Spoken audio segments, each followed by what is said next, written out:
सोन्या 50-50 केसरी मैदान आज संपन्न होत आहे। संपूर्ण गट पळून झाले, 97 गट पळून झालेत। आता सेमीचा थरार आपल्याला बघायला मिळणार आहे।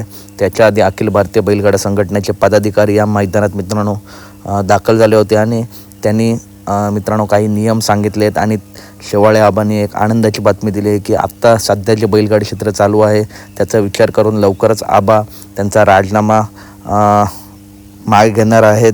तसेच रेटरेच्या आप्पासुद्धा मित्रांनो आनंद आप्पासुद्धा राजीनामा मागे घेणार आहेत।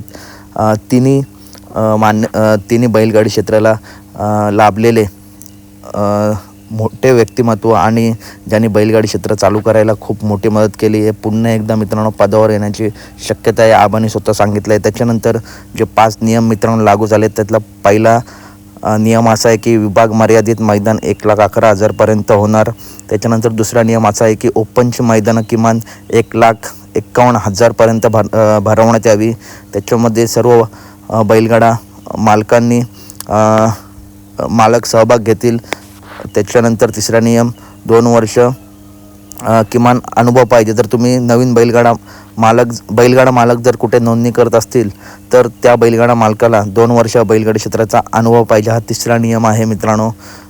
त्याच्यानंतर चौथा नियम तालुका जिल्हा कमिटी जे काही आपण ऑब्जेक्शन घेतो त्या ऑब्जेक्शननंतर जो फायनल निर्णय असेल तो तालुका कमिटी, जिल्हा कमिटी आणि पंच कमिटी हे जो निर्णय घेतील तोच निर्णय बैलगाडा मालकांना मान्य करावा लागेल मित्रांनो।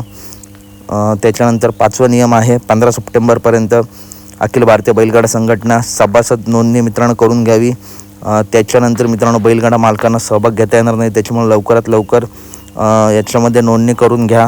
15 सप्टेंबरच्या आत सभासद म्हणून नोंदणी करून घ्या। आणि मैदानं पहिला जो नियम आहे तो पुन्हा एकदा ऐका, 1,11,000 पर्यंत विभाग मर्यादित मैदानं मित्रांनो होणार आहेत, तर ओपनचे मैदानं होणार आहेत 1,51,000 रुपयेपर्यंत।